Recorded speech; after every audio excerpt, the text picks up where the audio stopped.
యోబు గ్రంథం 19వ అధ్యాయం 25వ వచనం, 25, 26.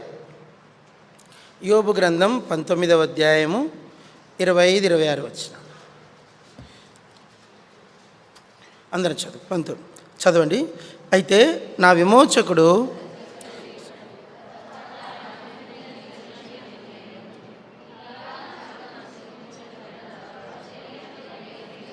ఆ 27 కూడా.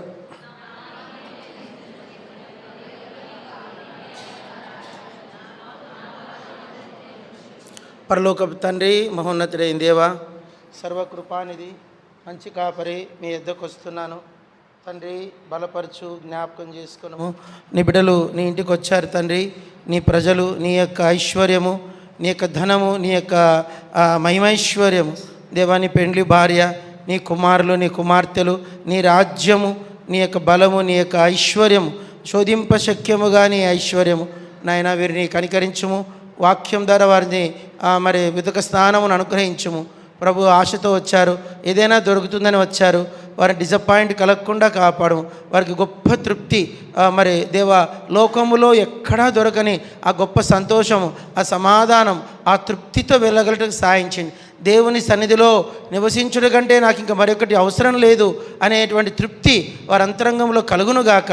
వారిని కనికరించు, నీ గొప్ప వెలుగును అనుగ్రహించుమని యేసు ప్రభువు పేరిట వేడుచున్నాం తండ్రి, ఆమేన్.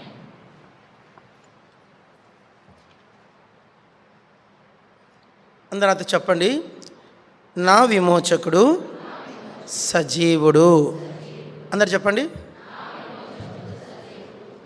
ఆదివారం మన మందిరంకి వచ్చినప్పుడు ఏదైనా ఒక మాట అయినా నేర్చుకొని వెళ్ళాలంట. ఏం చెప్పండి? ఏదైనా ఒక్క మాట అన్నా. అందరు చెప్పండి అన్నమాట. ఏదైనా ఒక్క మాట, ఆరాధనలో ఒక మాట నేర్చుకున్నాం. ఏంటి ఆ మాట? ఆయన ధనవంతుడై ఉండి మన నిమిత్తము దరిద్రుడాయన. అదొక్క మాట. ఈజీలో ఇంగ్లీష్లో సులభంగా అంటే ఎక్స్చేంజ్. ఏమైంది? ఎక్స్చేంజ్. మన దరిద్రాన్ని ఆయన తీసుకున్నాడు, ఆయన ఐశ్వర్యాన్ని మనకిచ్చాడు. మానవునిలో 8 రకాల దరిద్రతలు ఉంటాయి. నేను 5 చెప్పాను, ఇంకా 3 ఉన్నాయి. మీరు ఎప్పుడని చెప్తాం, టైం లేదు కనుక 8 కవర్ చేస్తే ఇంట్రెస్ట్ పోతుంది, అంటే టైం ఎక్కువ తీసుకుంటుంది దానికోసం. కాబట్టి 5 చెప్పి ముగించాను. అది కొద్దిగా మనకు సమయం అనుకూలత, మన టయానికి కుదరాలా. సరే, ఈరోజు టేబుల్ మెసేజ్లో ఒక ముక్క మాట, ఒక చిన్న మాట, సజీవుడు. చెప్పండి. సజీవుడు అంటే అర్థం ఏంటి? సజీవుడు అంటే అర్థం ఏంటి? సజీవులు అన్న మాట ఎవరికి చెప్తారు? ఈ మాట మరణము లేని వారిని, నాకు తెలిసి చిన్నప్పుడు నేను వింటూ వచ్చాను అన్నమాట, సంజీవిని అని. ఏంటి? విన్నారన్నమాట, సంజీవిని అని. సంజీవ్ చాలామంది పెట్టుకుంటారు. ఏం పేరు అబ్బాయి నీ పేరు? సంజీవ్ కుమార్. సంజీవ్ అయితే మేము వరంగల్ ఉన్నప్పుడు సేవకుని పేరు సంజీవ్. సంజీవ్ అంటే ఏంది? మరణం, మృతమైన దాన్ని బ్రతికించేదాన్ని సంజీవిని అంటారు. అదొక జీవి, సంజీవిని, మంచి బ్రతుకు ఇచ్చేది, మరణములో నుండి జీవంలోనికి నడిపించేది. అయితే మనం ఆ సంజీవిని విన్నాం, కానీ బైబిల్లో ఏమంటే ఆ పదాన్ని కొంచెం బైబిల్ భాషలో ఏం రాశారంటే సజీవము అన్నాడు. ఏమన్నాడు? సజీవుడు. ఎవరు ఈ సజీవుడు? ఏమిటి సజీవులు? బైబిల్లో ఈ సజీవులు అనే మాట గురించి బైబిల్ నాకు తెలిసి వెతుకుతూ వచ్చాను. దాదాపుగా ఒక 7 ముఖ్యమైన సందర్భాల్లో ఈ మాట రాయబడింది. ఎన్ని సందర్భాల్లో? 7 ముఖ్యమైన సందర్భాలు. యోబు గారు ఈ మాట ఆయన గమనించాలి. ఈ మాట యోబు గ్రంథం ఎలాంటి గ్రంథం అంటే అబ్రహాము కన్నా పూర్వీకుడు అంట. ఎవరు? యోబు. యోబు గారు ఎవరు? ఎప్పుడు వాడు? అబ్రహాము కాలంలో సమకాలీకుడు అంట. బహుశా ఆ కాలంలో జీవించిన వ్యక్తి. కాబట్టి ఈ గ్రంథం బైబిల్లో మోషే గారు ఎప్పుడు రాశాడు? ఆదికాండము మోషే రాశాడు. ఆదికాండం ఎవరు రాశారు? మోషే. 5 గ్రంథాలు, మొదటి 5 గ్రంథాలు రాసింది మోషే. అబ్రహాము తర్వాత దాదాపుగా 430 ఏళ్ళకు వచ్చిన వ్యక్తి మోషే. కాబట్టి బైబిల్లో ఉన్న మొట్టమొదటి గ్రంథం ఏదంటే యోబు గ్రంథమే. చెప్పండి, బైబిల్లో ఉన్న మొదటి గ్రంథం ఏది? ఆదికాండము కంటే ముందు రాయబడింది.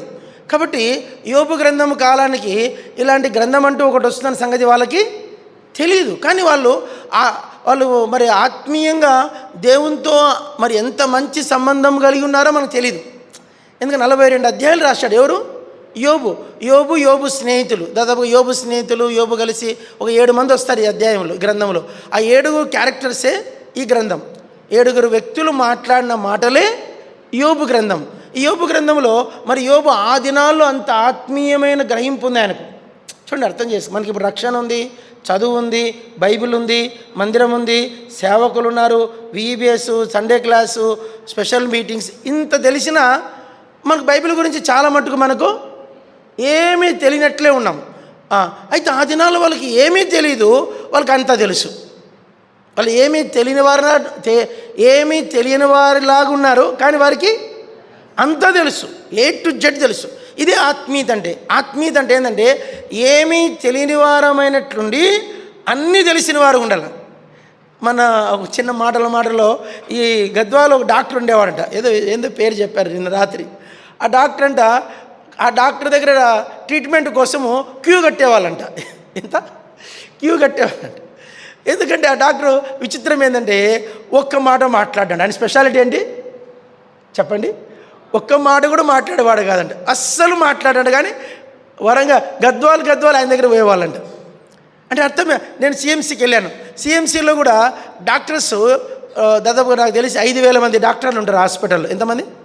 5,000 కన్నా ఎక్కువే ఉంటారు. అంతమంది డాక్టర్లు ఉంటారు, కానీ ఒక్క డాక్టర్ ఒక మాట మాట్లాడు. ఒక డాక్టరు, నేను 11 రోజులు ఉన్న హాస్పిటల్లో ఒక్క మాటన్నా మాట్లాడతాడు. ఏమంటే ఆఖరికి ఒక్క మాట మాట్లాడాడు. రాత్రి 7 గంటల తర్వాత ఎక్కువ నీళ్ళు తాగొద్దు అన్నాడు. ఒకటే మాట, after night 7 o'clock don't drink more water అన్నాడు. రాత్రి 7 తర్వాత ఎక్కువ నీళ్ళు, ఇంకా తమ్మించి ఏం చెప్పలేను. అంటే అర్థం ఏంటంటే తక్కువ మాట్లాడతారు, చాలా ఎక్కువ పని చేస్తారు. కాబట్టి ఇక్కడ బైబిల్ ఎలాంటిదంటే ఏమీ తెలియని వారైనట్లుండి అంతా తెలిసిన వారే యోబు గ్రంథంలో ఉన్న భక్తులు. మనమేంటి, మనకు బైబిల్ అంతా తెలుసని మనం అనుకుంటాము, కానీ మనకు వాక్యం గురించి ఏమీ తెలియదు. యోబు ఆయన ఆ దినాల్లోనే ఒక మంచి మాట చెప్పాడు, నా విమోచకుడు సజీవుడు. ఏంటి అని స్టాండర్డ్ ఆ సజీవుడు. ఇంకా దాని గురించి మనం ఇప్పుడు ఇది మీకు జస్ట్ క్లారిఫికేషన్ ఇచ్చేస్తా కొద్దిగా. ఇది ఎవరి గురించి రాయబడిన మాట అంటే ప్రభు అయిన యేసుక్రీస్తు గురించి రాసిన మాట. ఎందుకంటే ఈయన కొన్ని విషయాలు చెప్పాడు. ఏమన్నాడు? రెండవదిగా ఆయన మరలా భూమి మీద నిలుచునని నేను ఎరుగుదునన్నాడు. ఏమన్నాడు?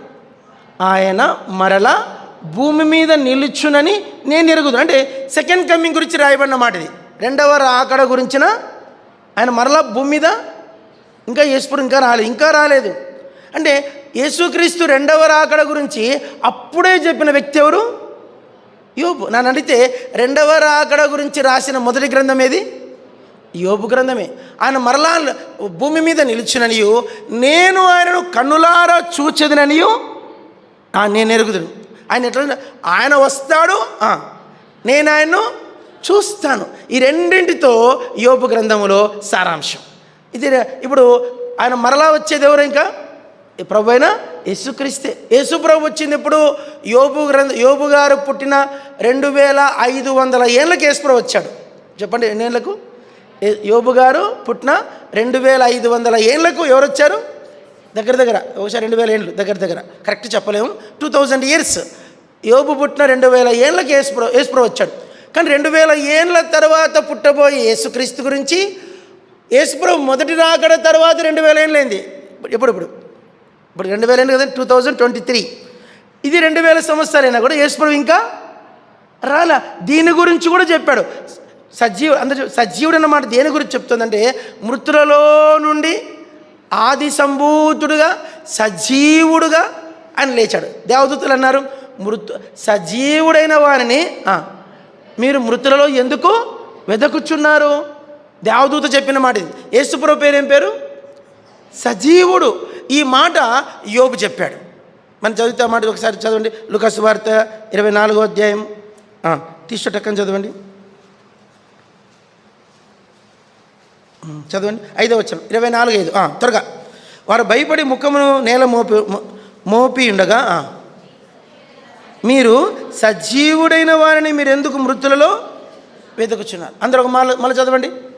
సజీవుడైన వారిని మీరు మృతులలో ఎందుకు వెతుకుచున్నారు? చూడండి అన్నమాట. యోబు గ్రంథము 19:25 ఎక్కడ? లూకా 24:5 ఎక్కడ?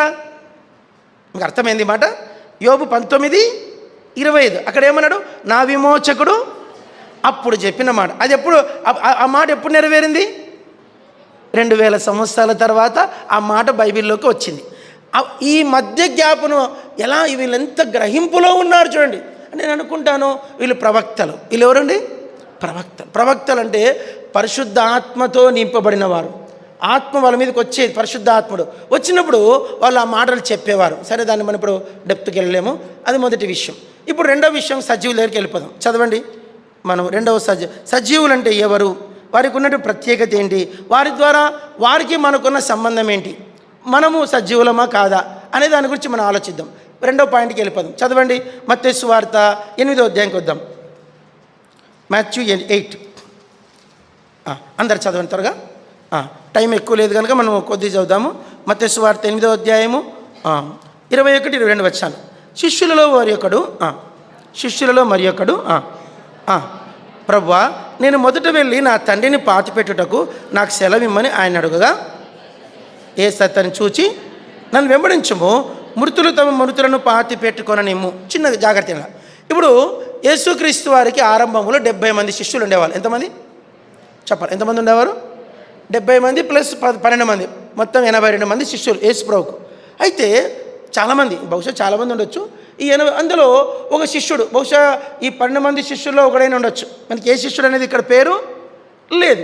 ఈ శిష్యుడు ఏంటంటే ఒకరు కబురు వచ్చింది, సేవలు యేసు ప్రభు అంటే పోతున్నాడు. ఒక కబురు వచ్చింది.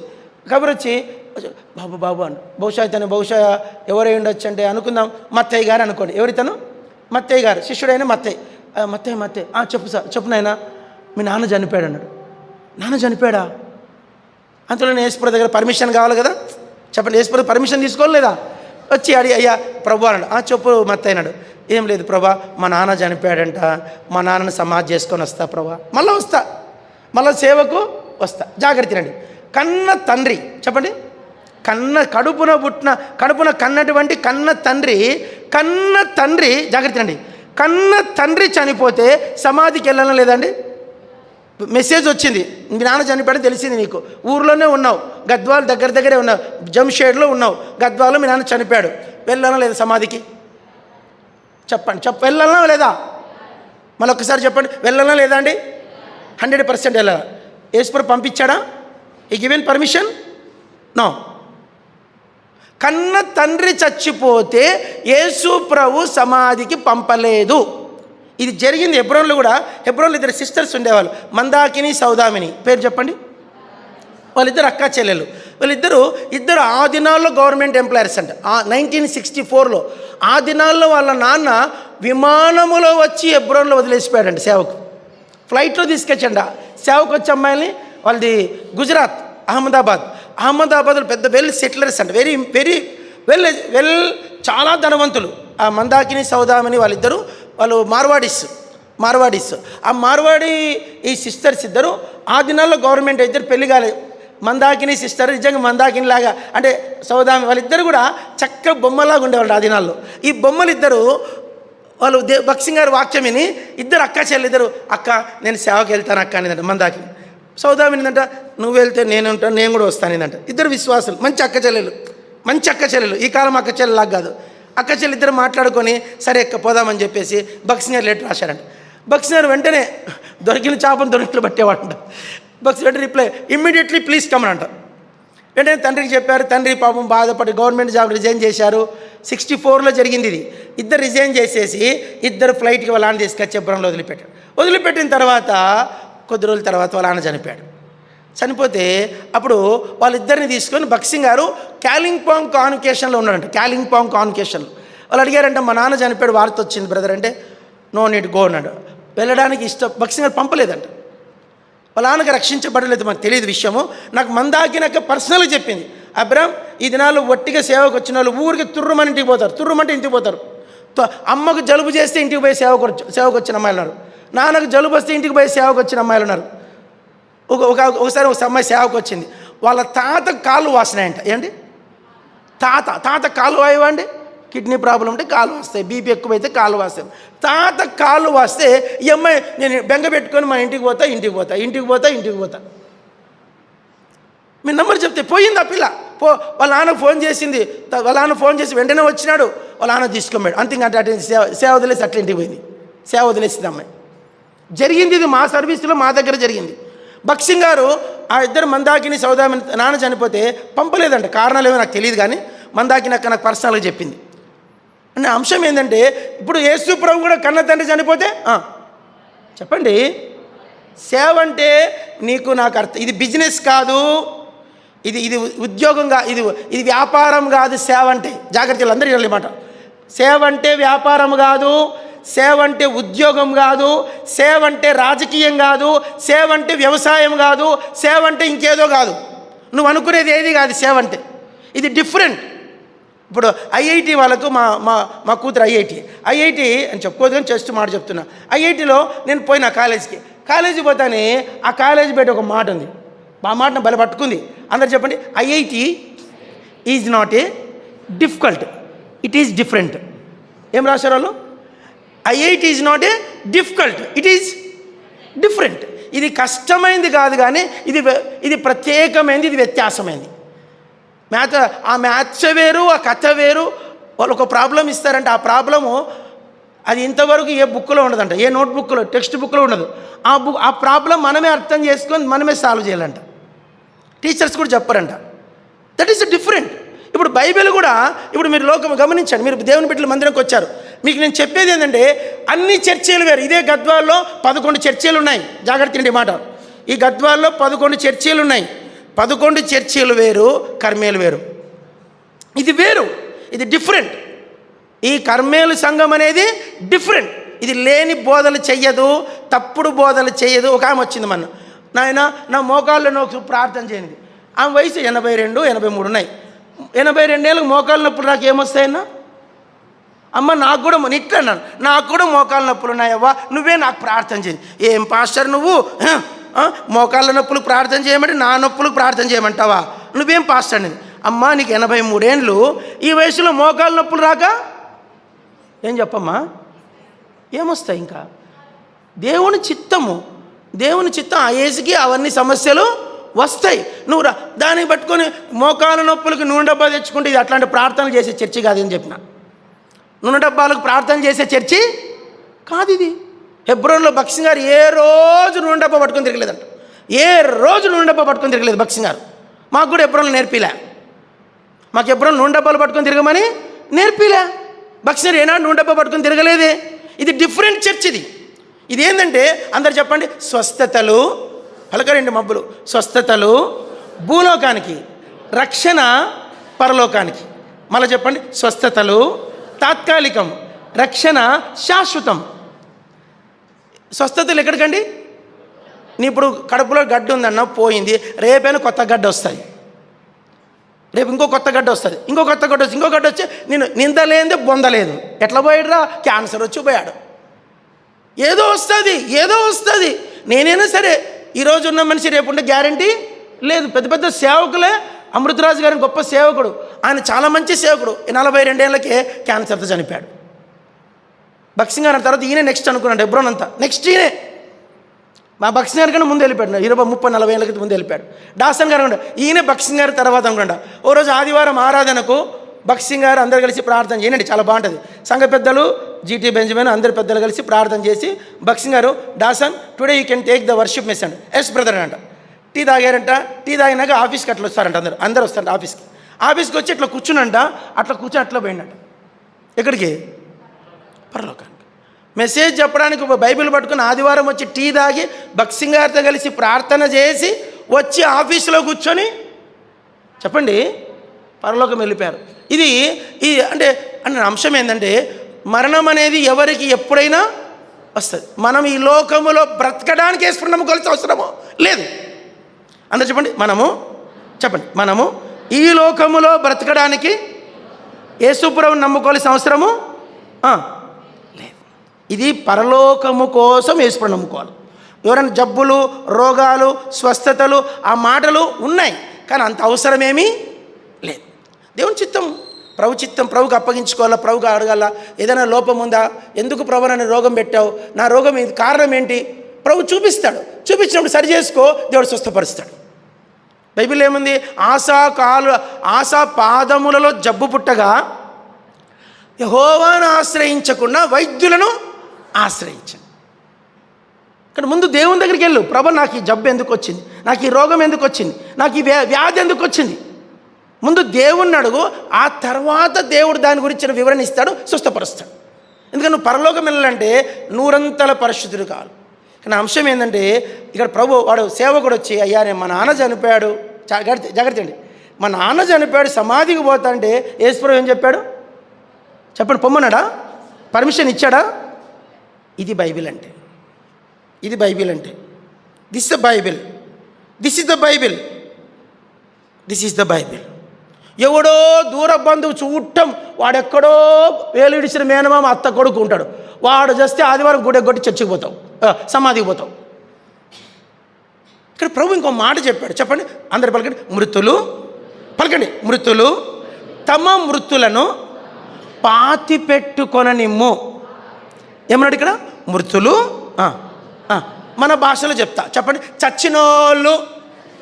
చచ్చినోళ్ళను పాతి పెట్టుకొననిమ్ము. చెప్పండి మరొకసారి చెప్పండి. ఇది యేసుప్రభు మాట, నా మాట కాదు. ఆయన దేవుడు, ఆయన దేవుని కుమారుడు, ఆయన చెప్పిన మాట ఇది. చచ్చినోళ్ళను, నువ్వెవరు శిష్యుడా? నువ్వు చచ్చినోడివి కాదు.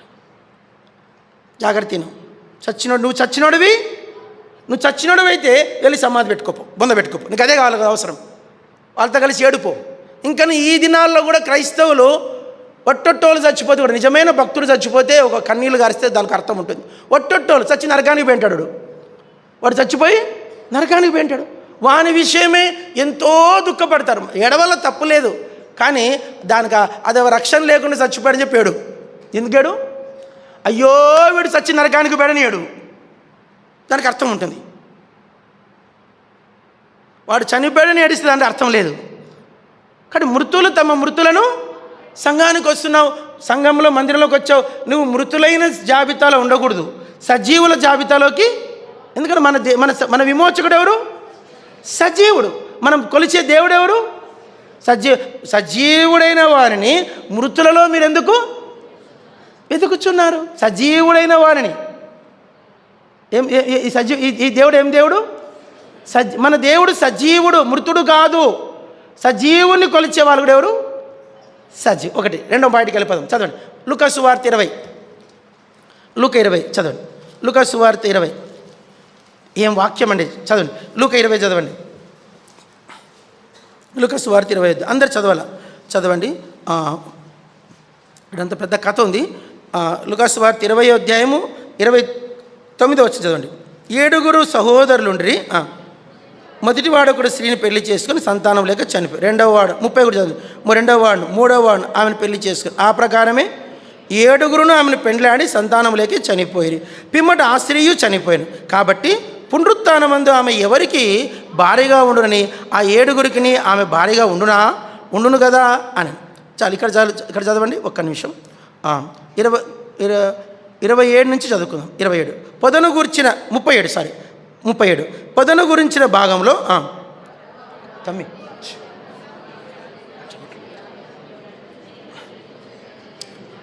అబ్రహాము దేవుడను, ఇస్సాకు దేవుడను, యాకోబు దేవుడని చెప్పచ్చు. మృతులు లేతురని మోసే చూపించాను.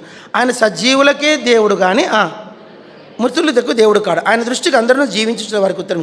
చాలు అందరు పలకండి, అందరు చెప్పండి. ఒక చిన్న కథ అందరు చెప్పండి. ఒక ఊరిలో చిన్న కథలాగా చెప్తే మీకు అర్థం. ఒక ఊరిలో ఒక స్త్రీ, ఆమెకు పెళ్ళైంది. పెళ్ళైతే ఆమెకు వాళ్ళ భర్త వచ్చి ఇంటికి పెద్ద మనిషి, ఇంటికి పెద్ద కొడుకు పెళ్ళైంది. వాళ్ళ నాన్నకు ఆమె భర్తకు 6 మంది తమ్ముళ్ళు ఉన్నారు. ఎంతమంది? ఆ దేశం మర్యాద ఏంటంటే ఊరిలో విధవరాల్ని ఉంచారంట. చెప్పండి. విధవరాల్ని, భర్త చనిపోయిన ఆ స్త్రీ ఉంటే వరుసైనోడు పెళ్లి చేసుకోవాలి, వరుస ఉన్నోడు పెళ్లి చేసుకోవాలి. ఇప్పుడు భర్త చనిపోయాడు, మళ్ళీ 2 ఆయన చేస్తున్నాడు, వాడు చనిపోయాడు, 3వ వాడు వచ్చాడు, 4వ వాడు వాడు చనిపోయాడు, 5, 6 ఆఖరికి 7వ వాడు కూడా చనిపోయాడు. మళ్ళీ ఆఖరికి ఏమైందంట? ఆమె కూడా చనిపోయింది. ఇప్పుడు వాళ్ళు అడిగిన ప్రశ్న ఏంటంటే పరలోకంలో పునరుత్థానంలో ఈ 7 పరలోకంలో ఉంటారు కదా, ఈమె కూడా పరలోకానికి వస్తుంది కదా, అప్పుడు ఈమె ఆ పరలోకంలో 7 మందిలో ఎవరికి భార్యగా ఉంటుంది అన్నారు. విచిత్రమైన ప్రశ్న. ఇప్పుడు చాలామంది అనుకుంటారు, ఇప్పుడు మా ఆయన నాకు భర్త కదా, నేను పరలోకం పోతా, మా ఆయన పరలోకం పోతారు, మేమిద్దరం పరలోకానికి వెళ్ళి మేము అక్కడ మాకు ఫ్యామిలీ సెక్షన్ ఇస్తాడు యేసు ప్రభు, ఫ్లాట్ నెంబర్ 102, ఆ ఫ్లాట్లో మేము ఉంటాం, మా ఆయన నేను ఇద్దరం చిలకా గోరింకల్లాగా ఆడ జీవజలములు తాక్కుంటూ జీవవృక్ష ఫలాలు తినుకుంటూ, మా ఆయన నేను చూసుకుంటూ, మా ఆయన నన్ను చూసుకుంటూ మేము పరలోకంలో యుగయుగములు ఉంటాం. దయచేసి ఇట్లాంటి పిచ్చి పిచ్చి కళలు కనకండి, ఇలాంటి పిచ్చి పిచ్చి కళలు కనకండి.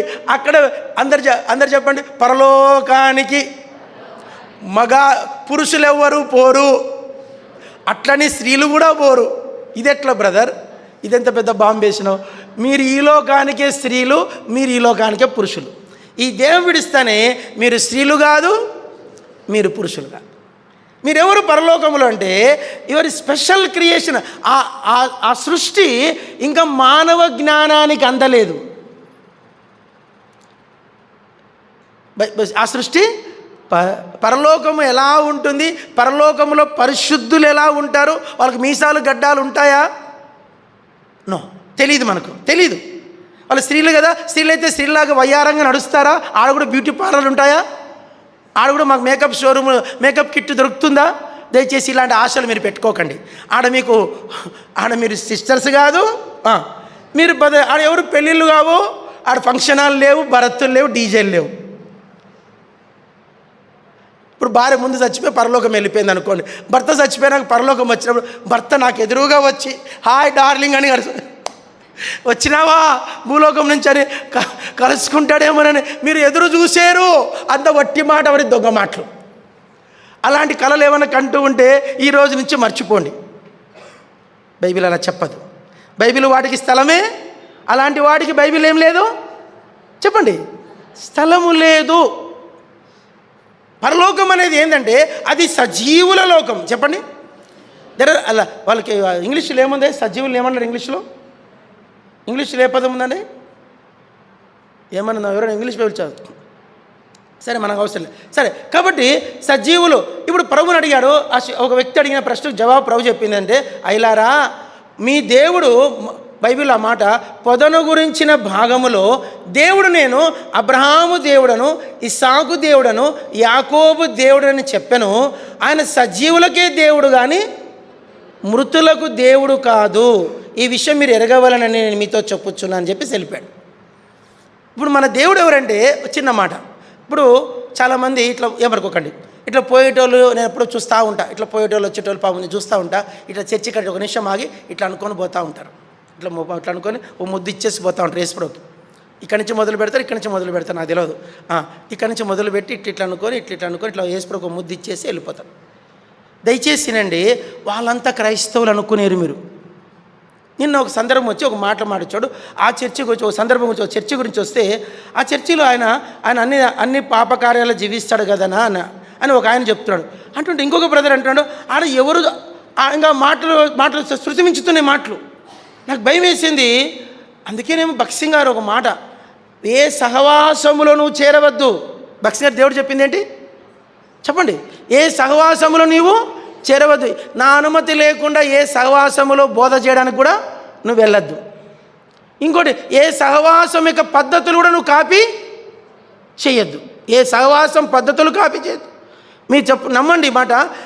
భక్సింగ్ గారు ఈ ఫెలోషిప్ తీసుకురాకముందు, ఈ దర్శనం, ఈ వెలుగు తేకముందు ఇట్లా కింద సపరేట్ కూర్చోవడం అనేది లేదు, కింద కూర్చోవడం అనేది లేదు, ప్రతి మనిషికి బైబిల్ ఉండడం అనేది లేదు.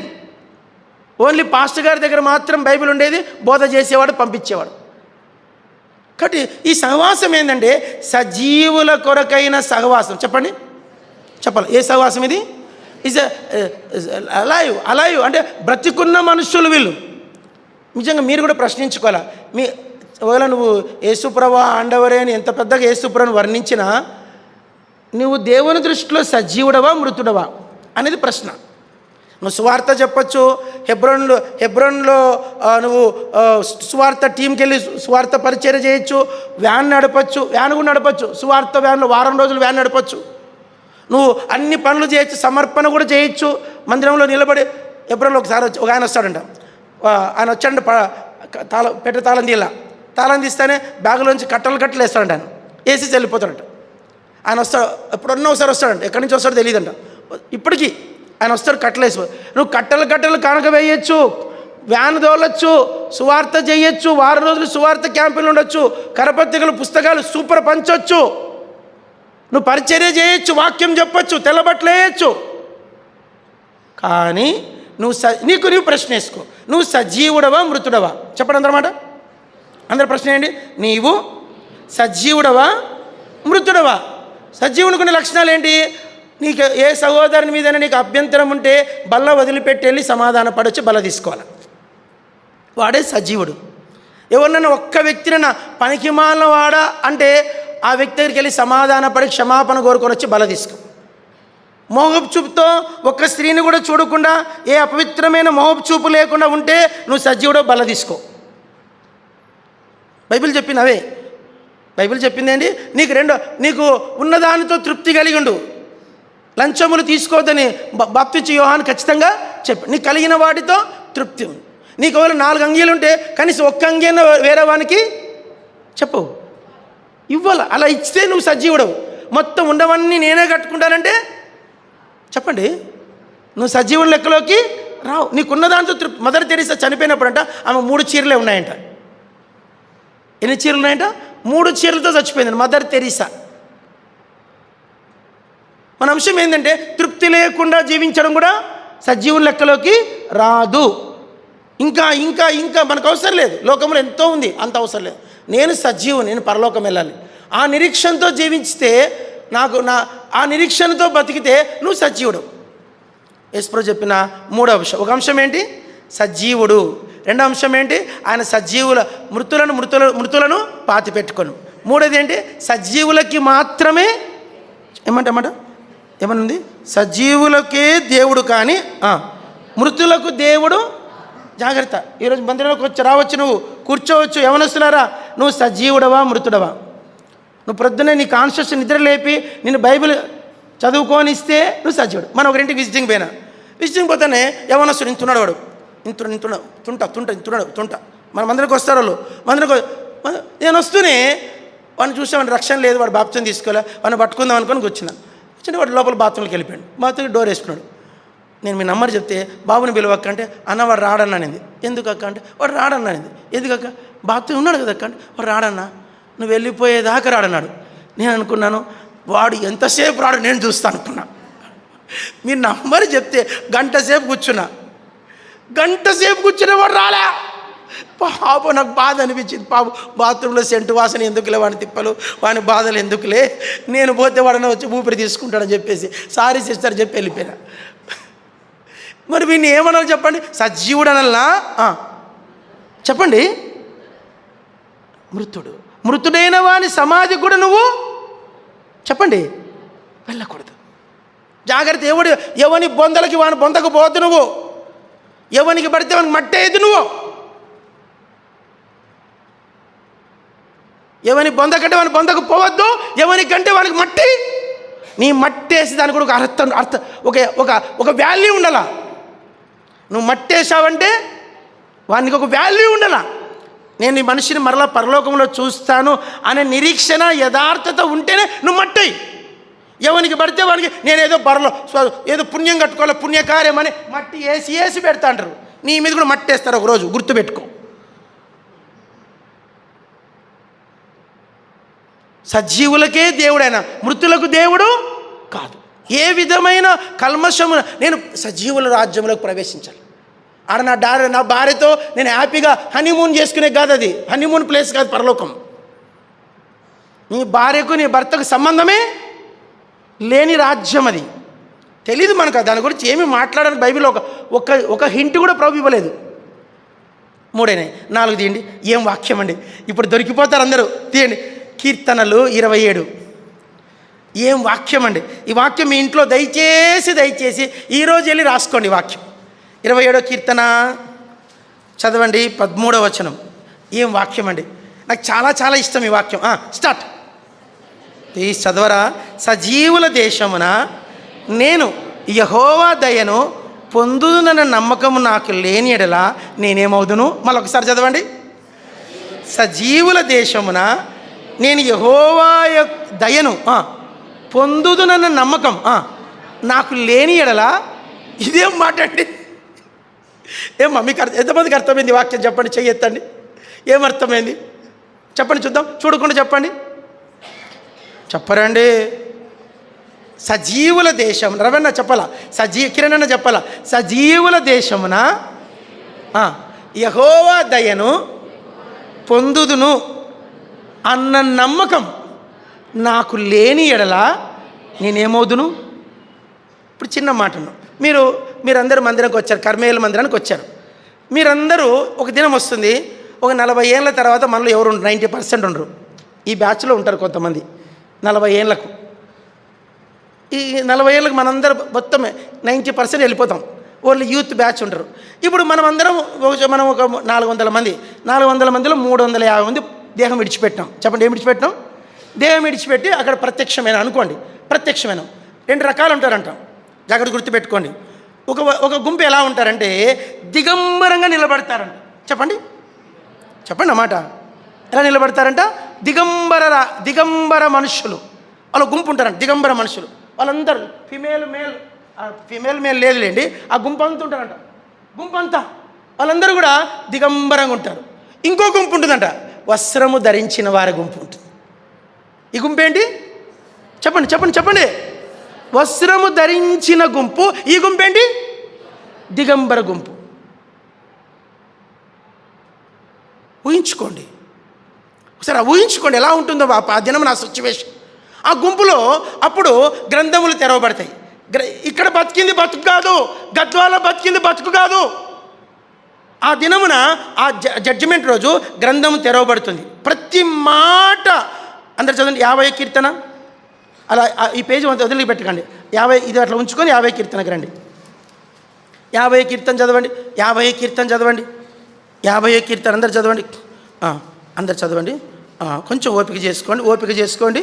16వ వచనము 17 నుంచి చదువుకుందాం. 17వ వచనం నుండి 17వ వచనం నుండి 21 వరకు చదువుకు. 21 వరకు స్టార్ట్. 17 నుంచి. దిద్దుబాటు నీకు అసహ్యం కదా, నీవు నా మాటలు వెనుకకు త్రోసివేసేదవు. నువ్వు దొంగను చూసినప్పుడు వానితో ఏకీభవించేదవు. వ్యభిచారులతో నువ్వు సాంగత్యం చేసేదవు. కీడు చేయవలనని నీవు నీ నోరు తెరుచుచున్నావు. నీ నాలుక కపటముగా మాట్లాడుచున్నది, కపటము కల్పించుచున్నది. నువ్వు కూర్చుండి నీ సహోదరుని మీద కొండెములు చొప్పుచున్నావు. నీ తల్లి కుమారుని మీద అపనింద మోపుచున్నావు. ఇట్టి పనులు నీవు చేసినను నేను మౌనినే ఉంటిని. అందుకు నేను కేవలం నీ వంటి వాడిని నీవు అనుకుంటివి.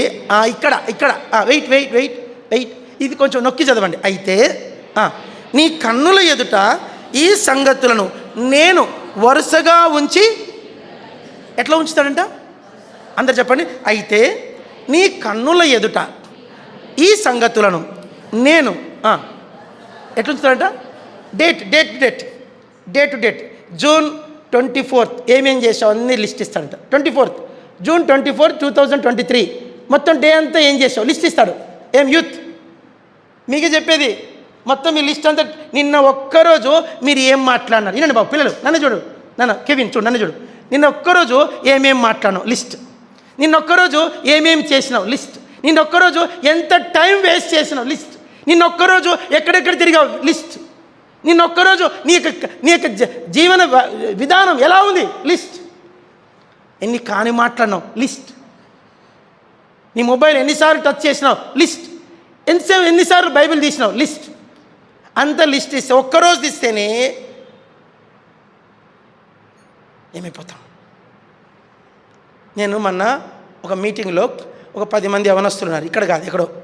నేను అన్నాను, నిజం చెప్తున్నా, 10 మంది యవనస్తులకు ఒక మాట చెప్పి, మీలో ఆదికాండం క్రిస్టియన్స్ అంత సంఘ పెద్దల కొడుకులే ఎవరు చెప్పండి. అందరూ ఇంతున్నారు, ఒకడు ఇంతున్నాడు. రోజు బిర్యానీ తింటారు వాళ్ళు, రోజు ఇంతున్నారు, ఒకడు ఇంతున్నారు. వాళ్ళ ముందు చిన్న ఎలకపిల్లలాగున్నా కూర్చుంటే మీటింగ్ ఇచ్చారు. 10 మంది మొత్తం అంత సంఘ పెద్దల కొడుకులు ఫుల్ ఉన్నారు. నేను బాబు మీలో ఎంతమంది నిజం చెప్పండి, ఆదికాండం 1వ అధ్యాయం చదివిన చెయ్యెత్తమన్నా. ఏంది ఆదికాండం? క్రిస్టియన్స్ అంత ఫెడ్రిక్, పాల్, క్రిస్టఫర్ అన్ని క్రిస్టియన్సే ఉన్నారు. నేను 10 మంది యవనస్తుల్లో నేను అడిగాను, ఒక్కడు కూడా చెయ్యెత్తా మాకు చదవలేదన్నాడు. చాలా థ్యాంక్ యూ, చాలా గ్రాటిట్యూడ్, మీకు చాలా సంతోషం, నిజం చెప్పినందుకు. ఏం చెప్పినందుకు? నిజం చెప్పి చాలా థ్యాంక్ యూ అన్నాను. జెనసిస్ ఫస్ట్ చాప్టర్ కూడా మీరు చదవలేదంటే ఇంకా నిత్యత్వంలో మీరు ఏం ముఖం పెట్టుకుంటారు దేవుని దగ్గర? నేను ఒక పెళ్లి చేసినామన్న, అబ్బాయి పేరు ప్రసాద్, అమ్మాయి పేరు మంజుల. ఆయన క్రిస్టియన్, ఈ అమ్మాయి క్రిస్టియనే. నేను బైబిల్ తీసి ఆదికాండం 2వ అధ్యాయం తీశాను, ఎక్కువ తీలే. పాపం ట్రై చేస్తాండి, ఆదికాండం 2వ అధ్యాయం ఎక్కడుందో దొరకనేలే. పాపం చూస్తాడు. అమ్మాయి పాపం మంజుల ఏమండి ఇట్లా అనేది పక్కనే ఇట్లా తీసి ఇచ్చింది. చూస్తాను, మళ్ళీ తీశాడు, చదువుతాడు. పాపం అనిపించింది. ఎందుకు? ఆదికాండం 2వ అధ్యాయం ఆయనకి ఎక్కడుందో తెలియలే. ఇది క్రైస్తవ లోకం. బైబిల్ అంటోంది ఆ దినమున ఇవన్నీ నువ్వు ఇలా చెప్పుకుంటూ పోతే చాలా భయంకరం అసలుకి. ఆ దినమున నువ్వు ఆ ప్రెజెన్స్లో నువ్వు నిలబడలేక, వద్దు నేను ఇక్కడ ఉండలేను, ఈ వెలుగు నేను ఒక మాట చెప్పనా, ఆ రాజ్యం పేరు వెలుగు. చెప్పడు, ఆ రాజ్యం పేరు ఏం పేరు? అది మహావెలుగు. ఆ వెలుగు నువ్వు ఉండలేవు, నీ వల్ల కాదు అక్కడ ఆ వెలుగులో నిలబడ్డం. అది మనుషులు వివరించలేనంత వెలుగు. ఆ వెలుగు రాజ్యంలో నువ్వు ఆ వెలుగు వస్త్రాలు నీకు లేకపోతే నువ్వు నిలబడలేవు. నువ్వు దిగంబరంగా నిలబడాల్సి వస్తుంది. ఒక చిన్న సాక్ష్యం, మన సండే క్లాస్, మన సీఎం గీతలో పాట ఉంది. ఆ పాట ఏంటంటే, చూడు మదే వచ్చానా, చూడు మదే నీ కోరకే సిలువలో లాడు శ్రీ సురక్షకున్ చూడు మాదే. ఈ పాట రాసిన ఆయన పేరు జాక్సన్. ఏం పేరు? Brother Jackson. ఆయన యవనస్తుడిగా ఉన్నప్పుడు ఎబ్రోన్లో వాళ్ళ నాన్నమ్మ సంఘ పెద్దలంట, సంఘ పెద్దల భార్య వాళ్ళ సంఘ పెద్ద. ఆయన ఫ్రెండ్స్ అందరి పేరు చెప్తే అందరూ తెలిసిపోతుంది, ఆన్లైన్లో పోతారు. అయితే అందరు మన సోకాళ్ళు అనమాట. ఆయన చాలా విచ్చలుడిగా జీవించాడంట. విచ్చలుడు, ఇంత పెద్ద బెల్ బాటం వేసేవాడంటే, ఇంత పెద్ద అప్పట్లో దీని ఏమంటారు కాలరు, ఇంత పెద్ద కాలర్ ఉండేదంట. ఇంత పెద్ద కాలరు అర్థం ఊహించుకోండి. ఇంత పెద్ద బెల్ బాటం, ఇంత ఫుల్ అప్పట్లో బెల్ట్ వేసేవాడంట. సిగరెట్ ఎప్పుడు సిగరెట్ దెబ్బ జబ్బులు ఉండదు. ఎవరి దగ్గర సిగరెట్ లేదు, మీ దగ్గర సిగరెట్ ఉంది కాలేజీలో. ఇంకా ఒకటి కాదు వీడు అన్నీ. సడన్గా ఓ రోజు ఏమైందంటే అపెండిసైటిస్ వచ్చేసి అది పగిలిపోయి స్పాట్ డెడ్, చచ్చిపోతే ఆయన చెప్పిన సాక్ష్యం ఇది. ఇప్పటికే బతికే ఉన్నాడు, హైదరాబాద్లో సేవ చేస్తున్నాడు. ఆయన చనిపోయాడు. అమ్మ నాన్న చెప్పారు, ఫోన్ వచ్చింది, తీసుకెళ్లారు, హాస్పిటల్లో పెట్టారు. హాస్పిటల్ సంథింగ్ చనిపోయాడు. ఏమైంది? అపెండిసైటిస్ పగిలిపోయింది, కడుపు నొప్పి, చనిపోయాడు. వాళ్ళమ్మ ఒప్పుకోలేదు. నా కొడుకు ఎట్లా చనిపోతాడు? నేను మంచి విశ్వాసి, నేను నిజమైన విశ్వాసిని, ప్రభువుని యేసునందు విశ్వాసం ఉంచు, నీవు నీ ఇంటి వారు. నా కొడుకు చనిపోయి నరకానికి పోయాడు, నేను ఎట్లా నేను ఒప్పుకోను. కన్న తల్లి కదా, నా కొడుకుని సువార్త చెప్పాను, ప్రతిరోజు ప్రార్థన చేశాను. నా కొడుకు నరకానికి ఎట్లా పోతాను? నేను ఒప్పుకోను. ఏడ్చి ఆమె మోకరించి అట్లే ఉందంట. కొడుకు సమాధి దగ్గర బాడీ గార్డ్ రావట్లేదంట. కన్న తల్లి. ఇప్పుడు ఈయన నిజంగా జరిగింది ఇది. ఈయన ఆ వెలుగు రాజ్యంలో నిలబడ్డాడంట, దిగంబరంగా నిలబడ్డాడంట. ఆ జాక్సన్ ఆయన చెప్పాడు సాక్ష్యం. దిగంబరం నిలబడితే విచిత్రం ఏంటంటే, ఆయన చేసిన పాపాలన్నీ ఆయన దేహం మీద పచ్చపొట్టులాగా రాయబడినాయంట. మీకు అర్థమైందో లేదో? ఇంతకుముందు కరపత్రిక వచ్చేది. ఆ కరపత్రికలో ఇట్లా చేతులు పెట్టుకుని ఒకడు ఉండేవాడు. నరహత్యలు, దొంగతనములు, వ్యభిచారములు, వేశ్యాగమనములు, దుష్టత్వం, కక్షలు, క్రోధములు, విమతములు, మొత్తం లిస్ట్ అని ఒక పేర్ల మీద రాసిన. ఇప్పుడు మనకైతే టాటూ వస్తుంది సార్, టాటూ. కొందరు ఇక్కడ ఒక టాటూ వేసుకుంటారు, ఇక్కడ ఒక టాటూ, ఇక్కడ ఒక టాటూ, ఇక్కడ ఒక టాటూ. కొత్తగా ఇప్పుడు ఇక్కడ వేసుకుంటారు, ఇక్కడ ఒక టాటూ, ఇక్కడ ఒక టాటూ. ఈ టాటూస్ లాగా వాళ్ళంతా వాడు చేసిన పాపాలు రాయబడినాయంట. కనురెప్పల మీదకు రాశారంట. దిగంబరంగా నిలబడ్డాడంట. అప్పుడు దూత చెప్పిందంట, ఈ మనుష్యుడికి ఎన్నో అవకాశాలు ఇవ్వబడ్డాయి, వీడు వాడుకోలేదు, వీడు చచ్చిపోయాడు, వీడు అయిపోయింది టైము, వీడు నరకానికి సిద్ధంగా ఉన్నాడు అన్నట్టు. కింద నుంచి వాళ్ళమ్మ ప్రార్థన. అయితే దూత చెప్పిందంట, ఈ తల్లి ఒక ప్రశ్న పట్టుకోనుందంట. వాళ్ళ తల్లి ఒప్పుకోవట్లేదు వీని మరణానికి. అపోస్తల కార్యం 16:31 పట్టుకుంది. ప్రభువుని యేసునందు విశ్వాసం ఉంచు, అప్పుడు నీవు నీ ఇంటి వారు. ఆ మాట పట్టుకొని ఏడుస్తుంది ఆమె, ప్రార్థన వదిలిపెట్టట్లేదు. మనం ఏం చేద్దామంటే ఒక అవకాశం ఇద్దాం, పంపించానంట. అక్కడి నుంచి వాయిస్ వచ్చిందంట. మనిషి కనపడదు, వాయిస్ వినపడిందంట. వినపడితే పంపించే అంటేనే వితిన్ సెకండ్లో ఆ మనుషుడు కింద ఆత్మ ప్రవేశించి అపెండిసైడ్ అయిపోయిన పగిలిపోయిన ఆ గడ్డ, ఆ ట్యూబు మామూలు హీల్ అయిపోయి బతికాడు. ఆయన చచ్చి బతికిన తర్వాత రాసిన పాట ఇది. చూడుమదే నీ కోరకే సిలువలో వ్రేలాడే శ్రీయే సురక్షకున్ చూడుమదే. ఆయన ఇప్పుడు హైదరాబాద్లో ఈసీఎల్లో సేవ చేస్తున్నాడు. ఇంకా బతికే ఉన్నాడు. దగ్గర ఆయనకి ఇప్పుడు 82 ఏళ్ళు. ఇంకా బతికే ఉన్నాడు. సేవకుల కొడుకులు ఆయన సాక్ష్యం చెప్పారు. ఆ రోజు అందరికి భయం వేసింది. ఒళ్ళు అందరు రోమా నిలబడ్డాయి. అని 2 నిమిషాలు చెప్పాను, గంట చెప్పాడు ఆయన సాక్ష్యం. నేను చెప్పేది ఏంటంటే, ఒక దినం వస్తుంది, ఇవన్నీ నీ వరుస పెట్టి నీ వ్యభిచార గమనములు, నీ యొక్క వేశ్యా గమనములు, నీ యొక్క తిరుగుబాట్లు, దొంగలు కలిసినప్పుడు వాళ్ళతో సాంగత్యం చేస్తున్నావు, వేశ్యలు కలిస్తే వాళ్ళతో సాంగత్యం చేస్తున్నావు, అన్నదమ్ముల మీద జగడం పుట్టిస్తున్నావు, అన్నదమ్ములను ద్వేషిస్తున్నావు. నువ్వు చేసినవన్నీ కూడా ఆ దినమున సజీవుల దేశంలో, నువ్వు అందరు చెప్పాలి ఒకసారి, సజీవుల దేశంలో యెహోవా దయను, మిగతాది మీరు చెప్పాలా, పొందుదునన్న నమ్మకం నాకు లేని ఎడల నేనేమవుతున్నావు. ఇప్పటిదాకా సిగరెట్ తాగొచ్చినావు, నువ్వు ఈరోజు కూడా సిగరెట్ తాగి చర్చికి వచ్చినావు. క్షణంగా ఈ రాత్రి చచ్చిపోతావు. ఈ రాత్రి నువ్వు చచ్చిపోతావు.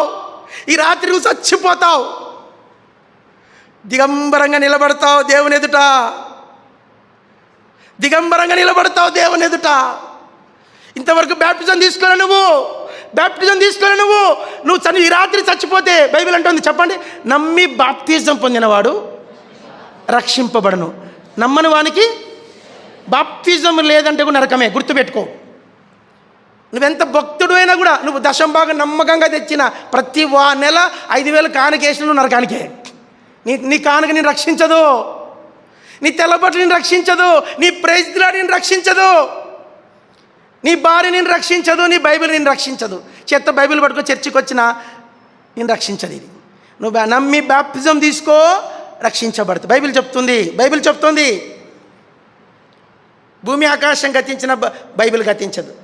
కాబట్టి సజీవుల దేశంలో యెహోవా దయను పొందుదునన్న నమ్మకం నాకు లేని ఎడలా నేనేమవుదును. ఆ మాట ఎప్పుడు రోజు అనుకో. ప్రతిరోజు ప్రార్థన చేసుకు. ఈ వాక్యం రాసుకు ఇంట్లోకి వెళ్ళి ఇంకొక ముందుకు వెళ్ళి చదవండి. కీర్తనలు 143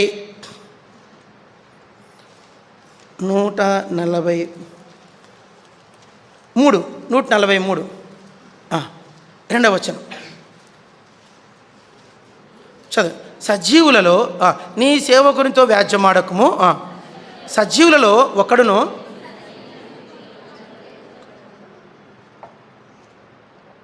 ఏమనుకోకండి, వాక్యం చెప్తున్నందుకు నన్ను క్షమించాలా మీరు. పలకండి, నీ సజీవులలో, మళ్ళీ చెప్పండి, సజీవులలో ఒకడును నీ సన్నిధిని నీతిమంతుడుగా ఎంచబడడు. ఒక్కడు కూడా ఉండడంట పరలోకంలో. అయితే మనం ఒక మాట వినండి, మీకు రక్షణ ఉంది, చెప్పండి, మీకేముంది? మీ బాప్తిజం కూడా ఉంది, హెబ్రోను సహవాసం ఉంది, బైబిల్ పట్టుకుంటారు, నిజంగా దాంతో ఇంత దేవుని భయం ఉంది, ప్రభు బల్ల కూడా తీసుకుంటారు, మినిమం క్వాలిటీస్ అన్నీ ఉన్నాయి. అన్నంత మాత్రాన నువ్వు పరలోకంలో గర్వించడానికి వీలు లేదు. వీళ్ళు పాపులు కాదు, వీళ్ళు సజీవులు. పాపులు వేరు, మృతులు వేరు, సజీవులు. మృతులు తమ మృతులు యేసుప్రభు మృతులకు దేవుడు కాదు, కానీ క్లియర్గా ఉందన్నమాట. మృతులు అంటే ఎవరు, సజీవులు అంటే ఎవరు చెప్పాడు. ఇప్పుడు నువ్వు సజీవుడవే, చెప్పండి, నువ్వు బల తీసుకుంటావు, బాప్తిజం ఉంది, రక్షణ ఉంది, మారుమనసు ఉంది, అన్నీ ఉన్నాయి, కరెక్ట్గా ఉన్నావు. అయినంత మాత్రాన చెప్పండి, నువ్వు నీతిమంతుడవేమి బైబిల్ చెప్తుంది. బైబిల్ ఏమంటుంది? నువ్వు అన్నీ మంచిదే, గర్వించద్దు. ఎందుకంటే ఇది కేవలము గ్రేస్, కృప. నువ్వు పరలోకం వచ్చి నువ్వు ఒకటేంటంటే, నువ్వు ఒకసారి ఎబ్రోలో బల చెప్పారు ఈ మాట. అందరూ చెప్పండి, నేను నీతిమంతులను కాను, మళ్ళీ చెప్పండి ఒకసారి, నేను నీతిమంతులను కాను, కానీ నీతిమంతునిగా ఎంచబడినాను. చెప్పండి,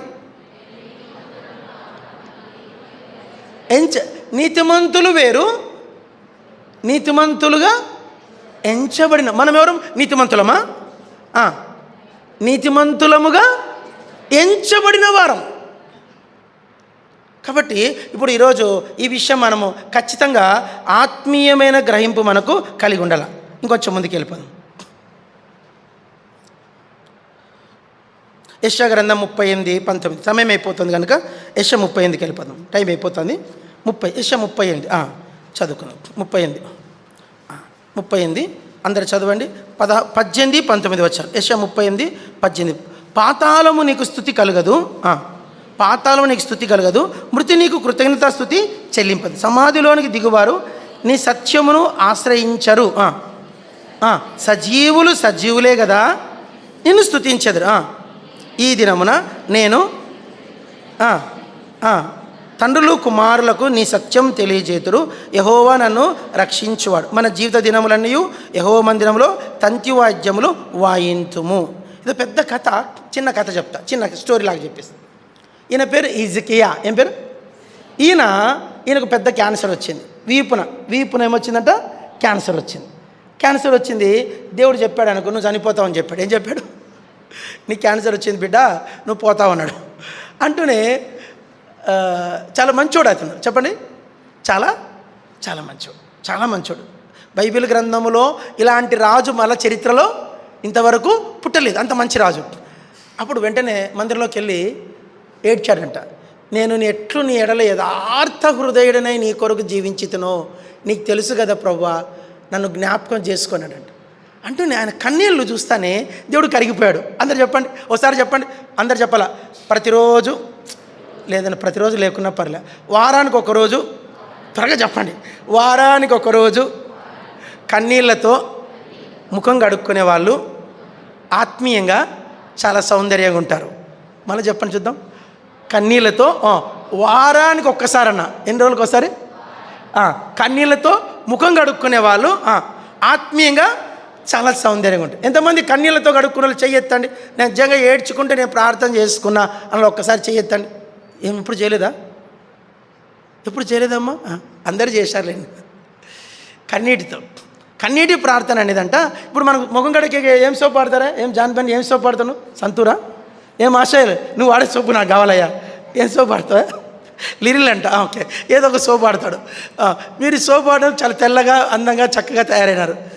మీ సోప్ ఏమో మీ ముఖ చర్మాన్ని తెల్లగా చేస్తుంది. కన్నీళ్ళు మీ ఆత్మ సంబంధమైన ముఖాన్ని సౌందర్యంగా చేస్తాయి. ఎంతమంది కన్నీళ్ళతో తమ ముఖాన్ని కడుక్కుంటున్నారో ఒకసారి ఆలోచించుకోండి.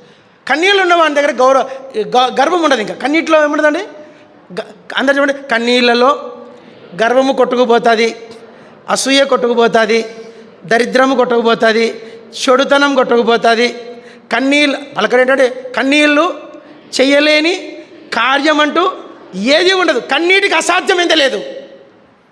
కన్నీటి ప్రార్థనకి ఏం లేదు, అసాధ్యమైనది లేదు. నిజంగానే ఈరోజైనా సరే ఇంటిల్లిపాది ఇజ్రాయెల్ దినాల్లో ఒక చరిత్ర చెప్తాను. ఇజ్రాయెల్ అంటే వాళ్ళ ఇంట్లో ఎంతమంది మనుషులు ఉంటే అంతమంది రాళ్ళు సంపాదించారు. రాళ్ళు ఆ రాళ్ళు ఏం చేసేవాళ్ళంటే అట్లా పెట్టుకునే వాళ్ళంట. ఇది భర్త రాయి, ఇది భార్య రాయి, ఇది పెద్ద కొడుకు రాయి, ఇది పెద్ద కూతురు రాయి, ఇది చిన్న కూతురు రాయి, ఇది నడిపోని రాయి. ఆ రాళ్ళు పెట్టుకుంటారు. ఆ 4 పిల్లలు భార్యాభర్త పెట్టుకొని ఏడుస్తారంట ప్రార్థనకు. ఏడ్చిన ప్రతిసారి వినండి, చాలా బాగుంటుంది. ఆ కన్నీళ్ళతో ఆ రాయి తడిసిపోవాలంట. కన్నీళ్ళతో ఏమైపోవాలా? రాయి. ఈ రాయి ఎవరిది? నాది. ఈ రాయి ఎవరిది? అక్కది. ఈ రాయి పెద్ద కొడుకుది. మళ్ళీ పొద్దున కుటుంబ ప్రార్థన అయిపోయింది. ఆ రాళ్ళు దాచిపెడతారంట. చిన్న డబ్బా పెట్టుకుని దాచిపెడతారంట. మళ్ళీ పొద్దున ఏం చేస్తారంట చెప్పండి? ఆ రాళ్ళు మళ్ళీ తీసి మళ్ళీ పెడతారంట. మళ్ళీ పెట్టి ఏం చేస్తారంట? మళ్ళీ ఏడుస్తారంట. ఏడ్చి ఆ రాయిని తడుపుతారంట. వాళ్ళు అంటారంట, ఆ రాళ్ళకు పేరు పెడతారంట. చెప్పండి, మీ ఇంట్లో శోకపు రాళ్ళు ఉన్నాయా? ఏం రాళ్ళు అవి? శోకపు రాళ్ళు. ఆ రాళ్ళతో ప్రతి వారానికి ఒకసారైనా ఇంటిల్లి పాది ఏడ్చేవాళ్ళంట రాళ్ళ పట్టుకొని. వాళ్ళు అనేవాళ్ళంట, ఒక దేవా చూడు, నా ప్రార్థనను వినకపోతే ఈ రాయి సాక్ష్యము, ఒక దినమని రాయి సాక్ష్యం. బైబిల్ ఏంటంటే రాళ్ళు సాక్ష్యము పలుకుందా బైబిల్ అన్నమాట? చెప్పండి, రాళ్ళు సాక్ష్యం పలుకుతా లేదా? మత్తయి సువార్తలో ఉందన్నమాట. మీరు కేకలు ఆపితే రాళ్ళు వాళ్ళకి లేచి వాళ్ళకి సాక్ష్యం. రాళ్ళ వలన కూడా దేవుడు సంతానమును పుట్టింపగలరు. రాళ్ళు పిల్లలు కంటాయంట. ఇది ఎక్కడి మాట? రాళ్ళు సాక్ష్యం ఇస్తాయి, రాళ్ళు పిల్లల్ని కంటాయి, రాళ్ళు కేకలేస్తాయంట. నా మాట ఏంటంటే, ఇప్పుడు హిజ్కియా కన్నీళ్ళ ప్రార్థనకు ప్రభు కరిగిపోయాడు. అప్పుడు ఆయన చేసిన ప్రార్థన ఏంటంటే, సజీవులు సజీవులే కదా నిన్ను స్తుతించు. నిజంగా ఈ దినమున మనము సజీవుల గుంపులో ఉన్నామా? సజీవులకు లక్షణాలు ఏంటి? సజీవులు యెహోవా దయను పొందుతారు. చెప్పండి. సజీవుల దేశంలో ఒక దేశం ఉంది. ఆ దేశం ఏం దేశం? సజీవులు. అందరూ ఒకసారి చెప్పండి. ఒక దేశం ఉంది. మీరు పలకట్లు అయిపోయింది మెసేజ్, భయపడకండి. ఒక దేశం ఉంది. ఆ దేశం పేరు ఏం పేరు? సజీవుల దేశం. ఆ దేశంలో నాకేముందంటే యెహోవా యొక్క దయ ఉంది. నాకు ఒక దేశం ఉంది. ఆ దేశం పేరు ఏం పేరు? సజీవుల దేశం. ఆ దేశంలో నాకేముంది? యెహోవా యొక్క దయ ఉంది. ఆ దయ ఉంటే నాకంతే చాలు. రెండోది ఏంటి? సజీవులు దేవుణ్ణి స్తుతిస్తారు. మూడోది ఏంటి? సజీవులలో నేనంత మంచోనైనా కూడా నేను దేవుని నేను నీతిమంతుడనైతే సజీవులలో ఒక్కడైనా నీతిమంతుడుగా నా నీతిని బట్టి నేను పరలోకం పోను. ఆయన కృప. నేను మంచిగా నడుచుకోవాలా, అట్ ద సేమ్ టైం గర్వించడానికి వీలు లేదు. అది ఒకటి. ఇంకో మాట ఏమన్నాడు? ఆయన సజీవులకే దేవుడు కానీ మృతులు. అది గుర్తుపెట్టుకోవాలి మనం. ఎవనికి పడితే మట్టి కూడా వేయకండి, గుర్తుపెట్టుకోండి. ఎవనికి పడితే సమాధికి పోకండి. ఇంటికాడికి ఆదరించాలనుకుంటే ఆదరించండి, తప్పులేదు, తప్పదు కనుక ఆదరించాలి. కానీ వానికి మట్టి వెళ్ళంటే ఒకసారి ఆలోచించు. వీడు నిత్యత్వానికి పోయాడా, నరకానికి పోయాడా? వీడు నిత్యత్వానికి వెళ్ళాడా, నరకానికి పోయాడు? మట్టి వేస్తే లేకుంటేమి, వాని సమాధికి పోతే ఏం, పోకుంటే ఏం? ఇవన్నీ కూడా మనం ఆలోచించే విషయాలు ఇవి. యేసుప్రభు పంపలేవు ఆ సేవకుని. కాబట్టి ప్రభా నన్ను ఈరోజు చెప్పండి మీరు, ప్రభా నన్ను సజీవునిగా చేశావు, ఎందుకని నీకు ఉందని చెప్తే ప్రభు అంగీకరిస్తాడు. అలాంటి నిరీక్షణతో, అలాంటి విమర్శతో, అలాంటి హెచ్చరికతో మనము బల తీసుకుందాం.